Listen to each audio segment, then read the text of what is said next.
daily basis. I have no qualms of saying I had never met Breanne Leaf at any time, but hearing through the stories that have been shared with us by complete strangers, I can say she was the best of us. She is she's the most example of who we should be, who we should strive to be, of leading the way. And her light, as we have been seeing throughout the course of this week and as we have been seeing today, helps to illuminate that path of where we should be going, of who we can be and who we should strive to. Bob, you mentioned Breanne Leaf was only 24 years old. Here I am at 32 saying I can learn from her, that I should follow her path. And that's a lesson, and that's something that we can all take away from this. We've been looking at some of the live pictures coming in. This is from the East District, where the procession will make that pause for the 1042 call as well. We'll be checking in with our reporter here shortly, but again, just to give you an idea, if you're just joining us at approximately 2:15 on CBS 4 and Fox 59, that procession for Breanne Leaf will be shortly leaving the Indianapolis Motor Speedway. I believe part of it has already left and will be heading down towards downtown and heading to Monument Circle before it heads out to the East District, pauses, and then heads back to Crown Hill Cemetery, where there will be a short procession, a short service held there. And again, because of social distancing, a very small group of police officers and family will be attending that service there. We want to mention some of the things that were said at the memorial service. Let's go ahead and check in right now with CBS 4 Fox 59's Russ McQuaid, who is at the Indianapolis Motor Speedway. Russ, a day like we've never seen before. That's right, Bob, and I've covered, unfortunately, quite a few of these over the years here in Indianapolis. This one, as you've said all along, extremely unique. The last time I can remember we had anything even close to this would have been in January of 2011 when David Moore, an officer, was shot to death. And if you'll recall, Bob, on that day, his funeral at Bankers Life Fieldhouse, very traditional, large enough to house all of us, we were hit with an ice storm right afterwards. And that, as a result, impacted the ability to have a full procession that was to proceed on to the to Crown Hill Cemetery.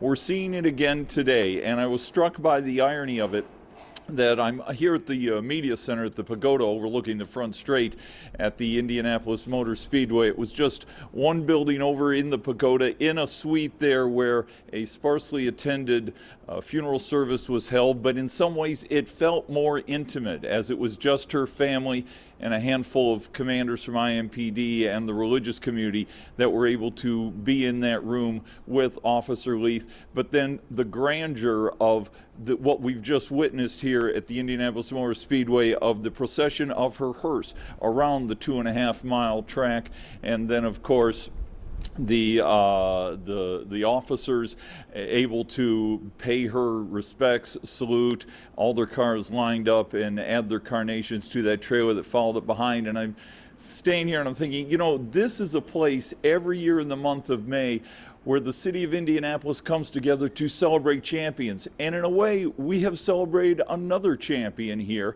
at IMS this day, and that is Officer Breanne Leaf, Bree to her family. And throughout the ceremony and through the funeral service this afternoon, she was paid honors first by Governor Eric Holcomb, who reminded us all that her son Zane, a 3-year-old, will forever be loved and will know and understand what a hero his mother was. Mayor Joe Hogsett stood up and he said, yes, this was a bad day, but today the sun came up and rose over the city. Even though we are all separated by the pandemic, we are all united in our support for Bree and her family. There were stories that were told, for instance, by her sister, who told about the many times they shared sisterly conferences and misbehavior as they were kids growing up. I heard from her East District Commander Rick Riddle, who told the same story today that he told me last week, that what he recognized in Bree was someone who was a swan, elegant, graceful above the water, but paddling like mad below the water to make everything look like it was so smooth. And that was because she was the mother of a single mother of a young child that she would drop off at daycare every day. And as someone indicated, just seeing the love that connected between her and her son was truly inspiring. And then her shift lieutenant on middle shift, Michael Leeper, who said very poignantly, she wrote a blank check to this community, to people who will never know her, that she will never know. And she said, cash this if you need help. And that's what she did 1 week ago today, going to help a woman on the east side and lost her life doing that. So this was a ceremony that was unlike any other, but in some ways was more intimate. And still, if you've got to pick a place where the city of Indianapolis and its police force can be unified as one to salute a fallen hero, and that would be Officer Leith, what fitting place but the Indianapolis Motor Speedway, which she just took her final lap, came down the front straight, saluted by her city and her brother and sister officers, and has now exited and is eastbound on 16th Street and headed for the heart of Indianapolis Monument Circle. Bob? Russ, I'm hoping that you can hear my question. You mentioned the grandeur there. We saw the pictures coming out, but I mean, to see it in person must have been something totally different. Can you give us some perspective as to what it was like to see that? It was absolutely breathtaking. First, coming in this morning, Bob, watching all those police officers lined up quietly along 16th Street, westbound, coming into the Indianapolis Motor Speedway. If you've ever been out here on race day, you've seen what it's like when race fans line up. Today, it was police cars. Of course, they can't come from all across the country because everybody's struggling with the response to the coronavirus, but I saw a vehicle from Mishawaka, many Plainfield officers, and of course, Greenwood officers, as well as those from throughout Marion County, silently turning into gate 2, heading down, some of them going off to the right to line the back straight, others off to the left to come along here along the front straight, which you see down below me. And then to stand up here in the media center and to look down the front straight and to see all those police cars silently with their lights going and officers staying at attention and later saluting. And I make mention of this right now because when you sit and you think to yourself, my God, there is IMPD on parade right out here. Who's protecting our city? And I can guarantee you that there are brother and sister officers from surrounding communities in the Marion County Sheriff's Department who likely are patrolling the city of Indianapolis right now so that these officers can pay their respects to Officer Leith. And then to be up here, and Bob, you've been out here on race day, to hear the bagpipes, to hear the sounds of the sirens, to hear the sounds of the trumpets playing, and as we do every year on race day to honor the fallen war heroes and the fallen dead on Memorial Day weekend. Once again, it resonated, it echoed through here, and as I said today, we crowned another champion today at the Indianapolis Motor Speedway, and that was Officer Bree Leith. All right, Russ, thank you very much. Very well said. It is a testimony to the Indianapolis Motor Speedway that they are such a big part of our community, Fanchon. Yeah, Bob, you're looking right now at Monument Circle where they are headed. And we also know that there are people out as we prepare for the public address here at Monument Circle. Our Darius Johnson is there right now. He has been there for a good part of the morning as preparations have been underway. I don't know if Darius can hear us, if we're able to go to Darius. All right, Darius, I want to go to you right now as we await the motorcade, the procession coming towards you. I see some people standing behind you. Are more people coming in, or is the address going right now? Yes, it's actually going right now. I'm not sure if you all can hear it. It's a little faint in the background, but it's Mayor Hochstadt's voice. It's the same address that he gave just last week. He's saying, blessed are the peacemakers. You know, the sacrifices that many of these people are making on a daily basis, just honoring her life and honoring all of the officers we have right here in our city. We just got an update in about the last 2 minutes. They are around 16th and Senate, getting ready to come down Meridian Street to where they will hit Monument Circle and then head towards Market Street, passing under the Garrison flag, a very monumental moment, while Mayor Hogsett is speaking over the speaker, giving his address to Officer Breann Leath, rather.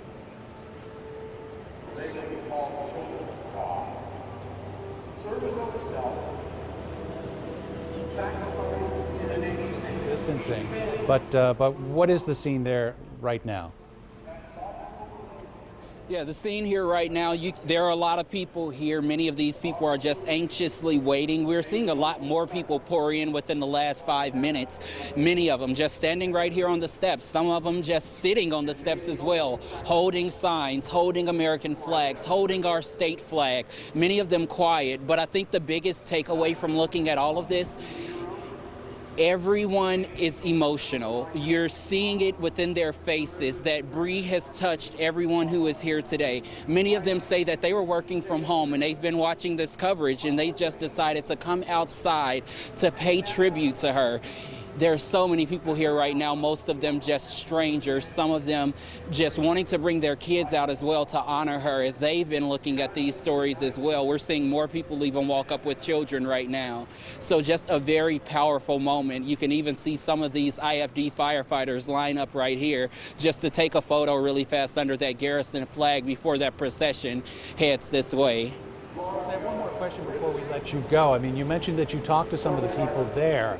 Obviously, I can't imagine that any of them actually knew Breann Leath. What else did they tell you about why it was so important for them to come out and pay this type of respect?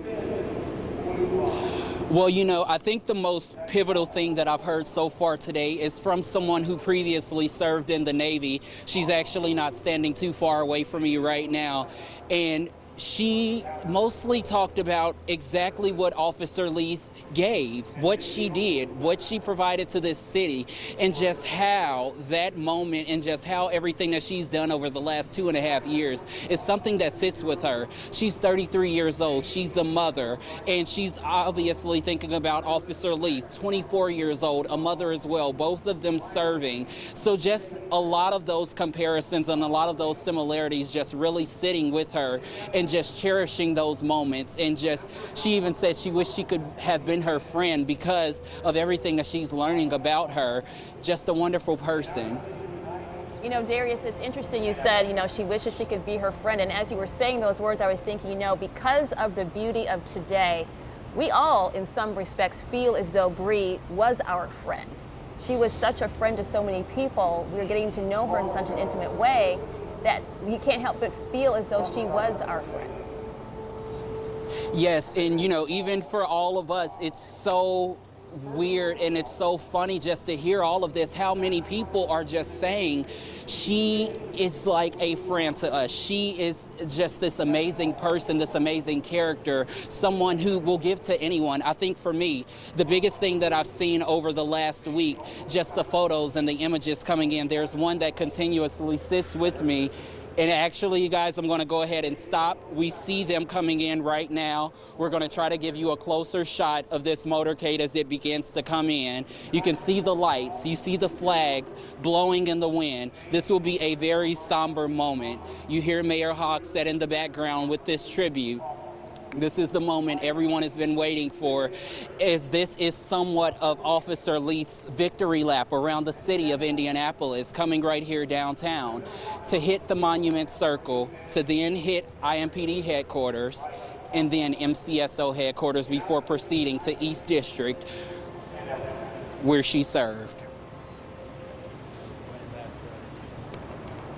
Pause.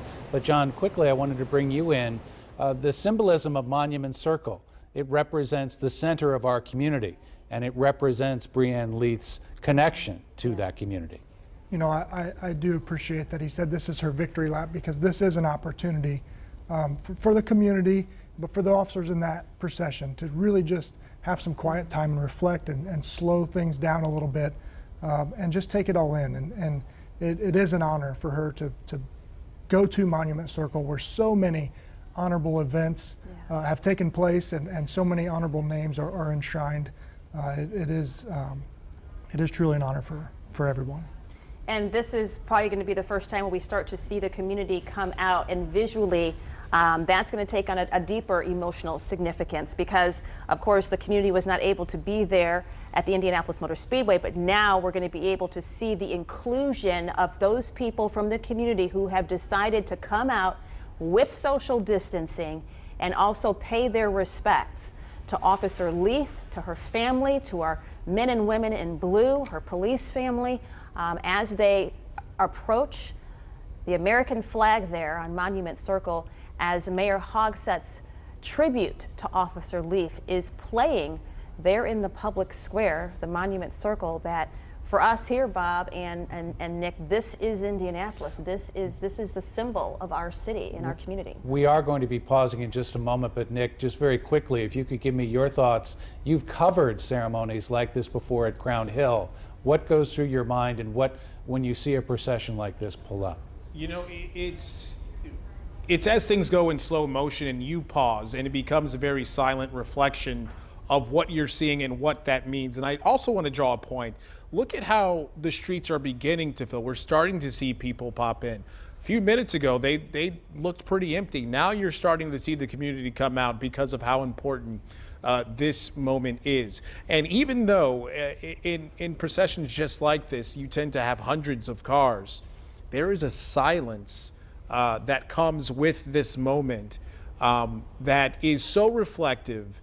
And it makes you really appreciate the sacrifice of the officer that they're honoring. In this case, it is Officer Breanne Leaf. And we touched a bit too about how we feel that we know her through the stories of all of her good deeds and her actions. And it's something that I've been thinking about for a while now, about why that is. Why do we always feel so connected to these people that we don't know? And all I can come up with really is that is because it speaks to the best of us, of what we should be and what we should be aspiring to. Also is because as we hear these stories from other people in the community about the impact that she has, what we know about gratitude is it reciprocates.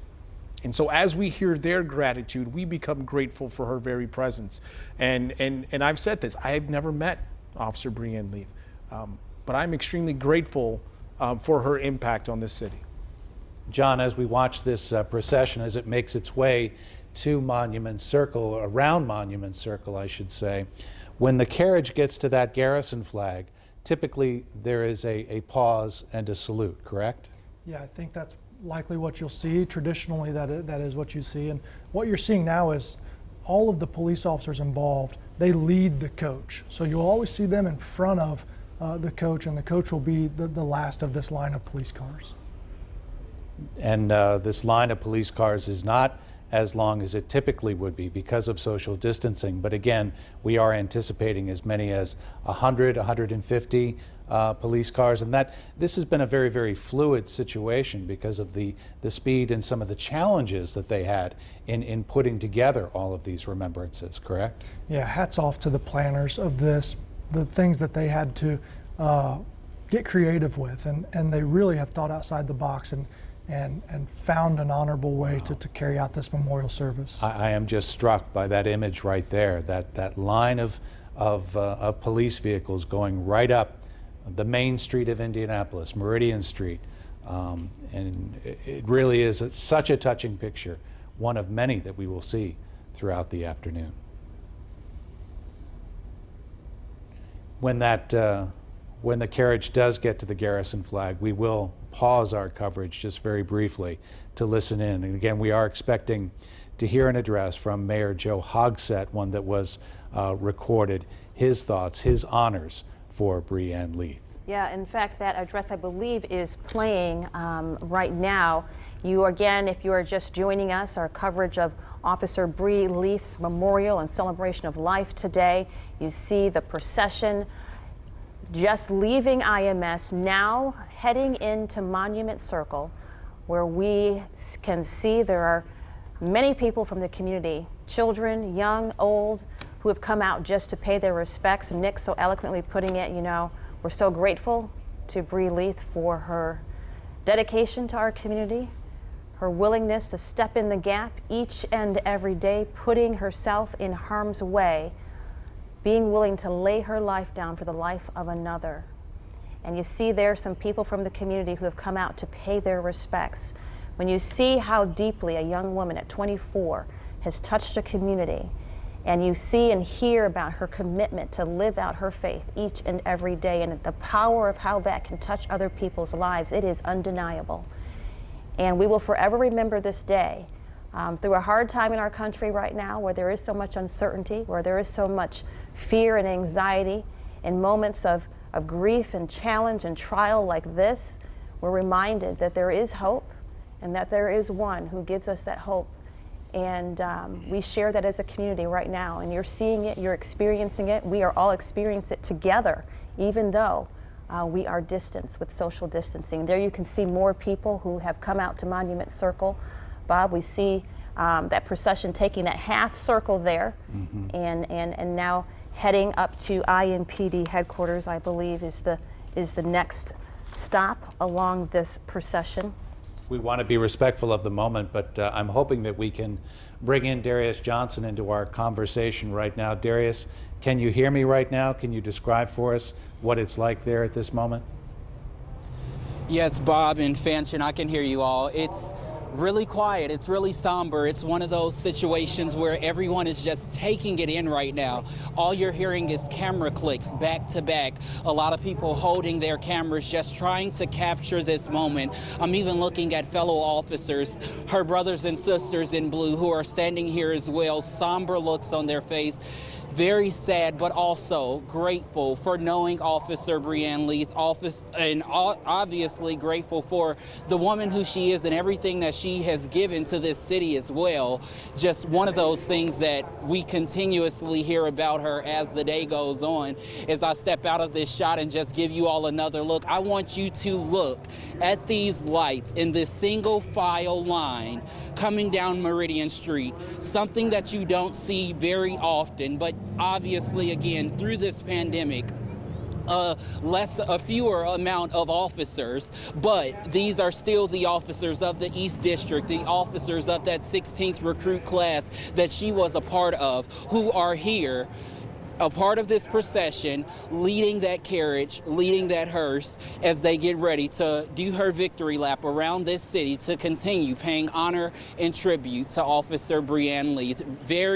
A very pivotal moment here as you see so many people continuously join, many people continuously waving their flags, taking photos, many of them starting to get up as well. Those people who were sitting down in the beginning, they're starting to get up as they continuously get closer and closer as they make their way through Monument Circle, as Mayor Hochstadt's address continues to play in the background, honoring her life and her legacy at just 24 years old.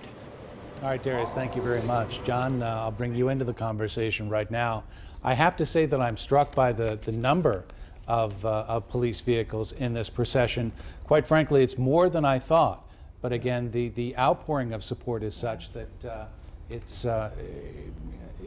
something that officers can't pass up the opportunity to honor one of their own. It may appear to be more than you thought, but it would be many more if they could. So many officers want to be there that aren't able.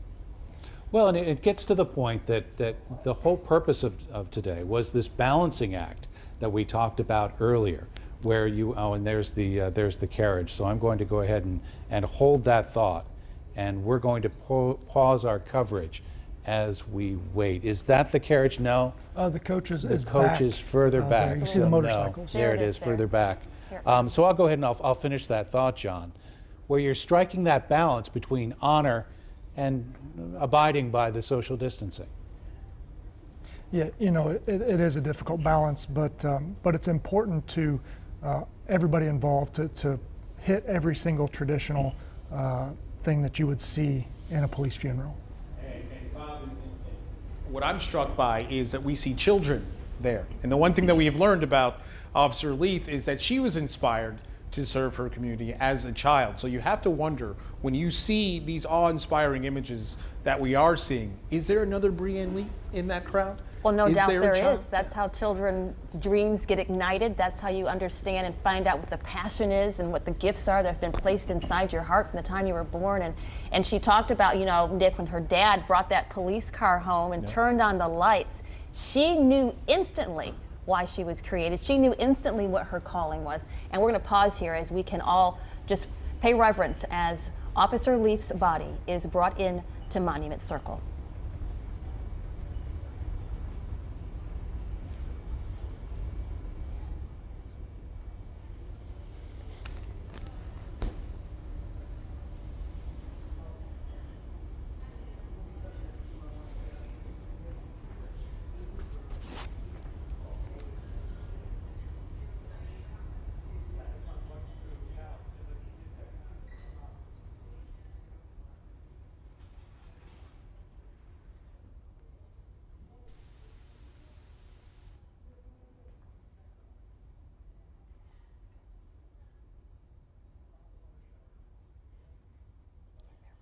So again, the procession making its way around Monument Circle right now, the center of our city, the symbolic center of our city as well.